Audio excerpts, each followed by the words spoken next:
السلام علیکم ورحمۃ اللہ وبرکاتہ۔ بسم اللہ الرحمن الرحیم۔ عزیز طلبہ، حدیث کے آج کے سبق میں ہم حدیث نمبر 109 سے شروع کر رہے ہیں، توجہ کیجیے۔ بسم اللہ الرحمن الرحیم۔ عن عائشہ رضی اللہ تعالی عنہ قالت کان رسول اللہ صلی اللہ علیہ وسلم اذا افتتح الصلاۃ۔ حضرت عائشہ رضی اللہ تعالیٰ عنہ سے روایت ہے کہ رسول اللہ صلی اللہ علیہ وسلم جب نماز شروع فرماتے قالا تو فرماتے سبحانک اللہم وبحمدک وتبارک اسمک وتعالی جدک ولا الہ غیرک۔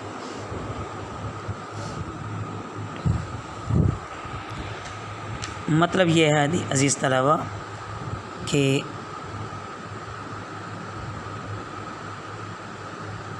تکبیر تحریمہ کے بعد عموماً اور اکثر و بیشتر یہی سبحانک اللہم پڑھتے تھے، اور کچھ احادیث میں جو اور کہیں دعائیں آئی ہیں تو وہ پڑھنی بھی ٹھیک ہے، جیسے اللہم باعد بینی، یہ وہ والی دعا ایک پچھلی روایت میں گزری ہے، لیکن اکثر جو معمول تھا آپ صلی اللہ علیہ وسلم کا وہ سبحانک اللہم تھا تکبیر تحریمہ کے بعد۔ عن علی رضی اللہ تعالی عنہ قال کان النبی صلی اللہ علیہ وسلم اذا قام الی الصلاۃ کبر۔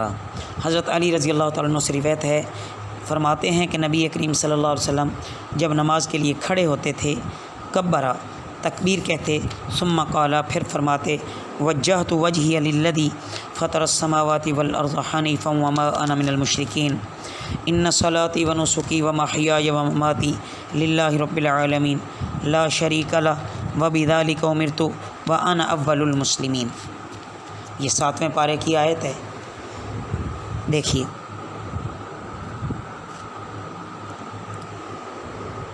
مطلب اس کا یہ ہے کہ میں نے اپنا رخ ہر طرف سے یکسو ہو کر اس اللہ کی طرف کر دیا جس نے زمین اور آسمان کو پیدا کیا، اور میں ان میں سے نہیں ہوں جو اس کے تعلق میں کسی اور کو شریک کرتے ہیں۔ میری عبادت، میرا ہر دینی عمل، میرا جینا، میرا مرنا سب اللہ ہی کے لیے ہے جو تمام جہانوں کا رب ہے۔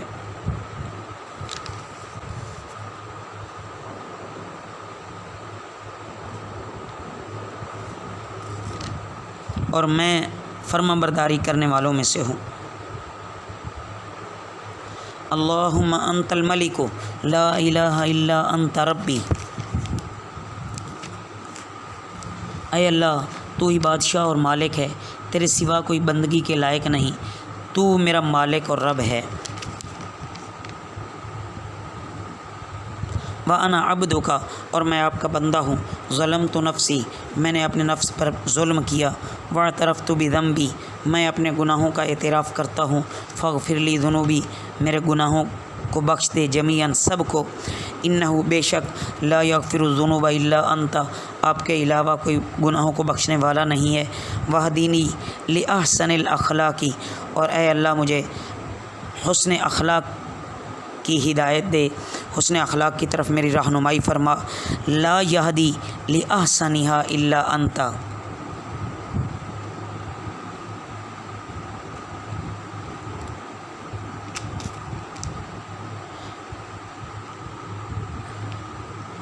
اور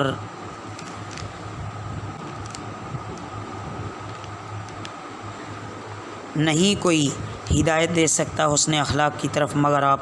وصرف عنی سیئہا، مجھے برے اخلاق سے بچا۔ لا یصرف عنی سیئہا الا انت، برے اخلاق سے آپ کے علاوہ کوئی بچا نہیں سکتا۔ لبیک وسعدیک والخیر کلہ فی یدیک۔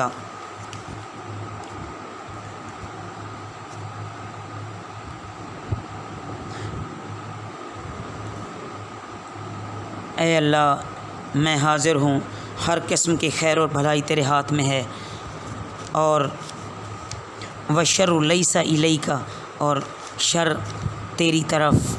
کا تیری طرف کوئی گزر نہیں ہے۔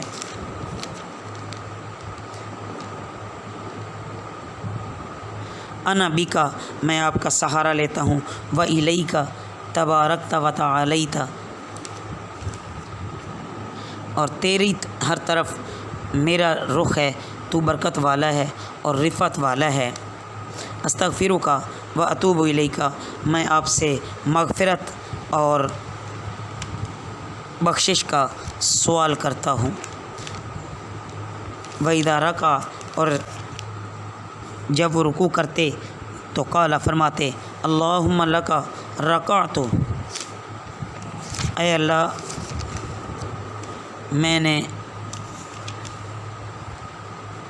میں تیرے حضور میں جھکا ہوں،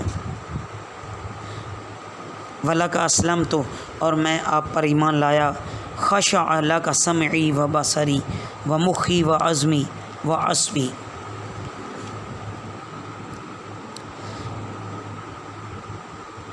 اور میں نے اپنے آپ کو آپ کے سپرد کیا، میرے کان، میری آنکھیں، میرا مغز، میرے رگ پٹھے سب تیرے حضور میں جھکے ہوئے ہیں۔ فَإِذَا رَفَعَ رَأْسَهُ، پس جب آپ صلی اللہ علیہ وسلم رکوع سے سر اٹھاتے، قال فرماتے اللہم ربنا لک الحمد ملء السماوات والارض وما بینہما،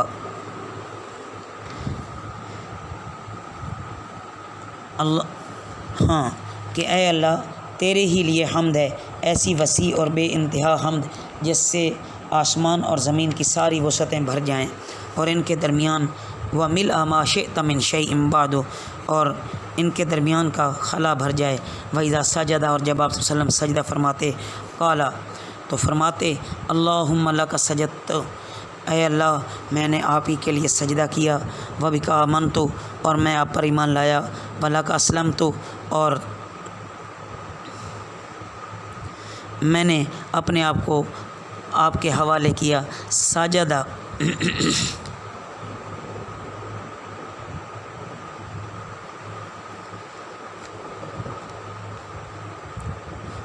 ہاں جی، ساجدہ وجہی للذی خلقہ وصورہ، میرا چہرہ اپنے خالق کے سامنے سجدہ کر رہا ہے جس نے اس کی تخلیق کی اور اس کی یہ صورت بنائی۔ وشق سمعہ وبصرہ، اور اس کے کان اور اس کی آنکھیں بنائیں۔ تبارک اللہ احسن الخالقین، کیا ہی مبارک ہے ہمارا بہترین خالق۔ ثم یکون من آخری ما یقول بین التشہد والتسلیم، پھر تشہد اور تحیات اور سلام کے درمیان آپ اللہ تعالیٰ سے یہ دعا پڑھتے تھے اللہم اغفر لی ما قدمت وما اخرت، اے اللہ جو خطائیں میں نے پہلے کی یا پیچھے کی، وما اسررت، اور جو میں نے چھپا کر کی، وما اعلنت، اور جو میں نے اعلانیہ کی، وما اسرفت،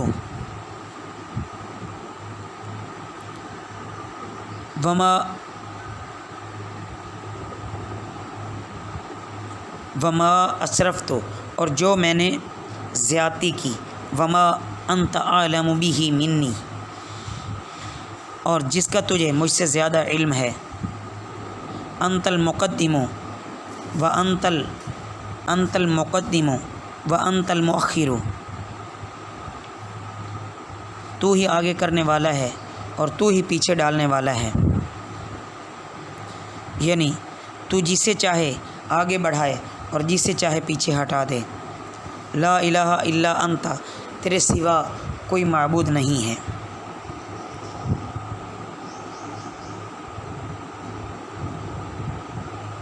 عزیز طلبہ، اس حدیث مبارکہ میں اتنی زیادہ دعاؤں کا اہتمام فرمایا گیا ہے آپ صلی اللہ علیہ وسلم کی نماز میں، تو یہ اکیلے کی نماز ہے۔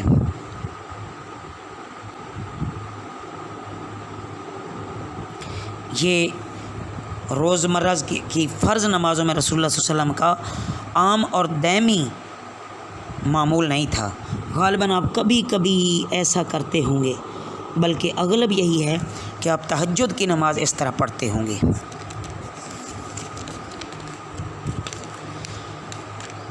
عن ابی ہریرہ رضی اللہ تعالی عنہ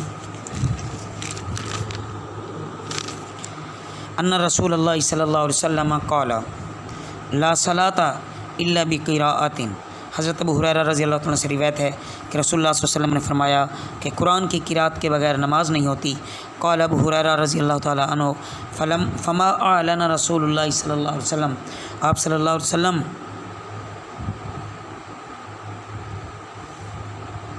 جن نمازوں میں قرات بالجہر فرماتے تھے،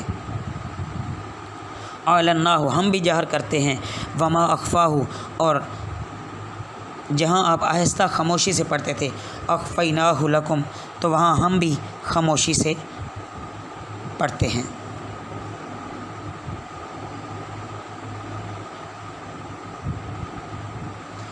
اور تم کو سنا کے نہیں پڑھتے۔ تو عزیز طلبہ، یہاں بتانا یہ ہے کہ نمازوں اور جن رکعتوں میں آپ صلی اللہ علیہ وسلم قرات بالجہر فرماتے تھے، آواز سے پڑھتے تھے، ان میں صحابہ بھی قرات بالجہر کرتے ہیں، ہمیں بھی ویسا ہی کرنا چاہیے۔ اور جہاں آپ آہستہ دل میں پڑھتے تھے، یعنی خاموشی سے پڑھتے تھے، خاموشی سے مطلب کہ جہر نہیں کرتے تھے، اونچی آواز سے نہیں پڑھتے تھے، وہاں ہم لوگ بھی خاموشی سے پڑھتے ہیں۔ اللہ رب العزت ہمیں صحیح سمجھ عطا فرمائے۔ وما علینا الا البلاغ المبین۔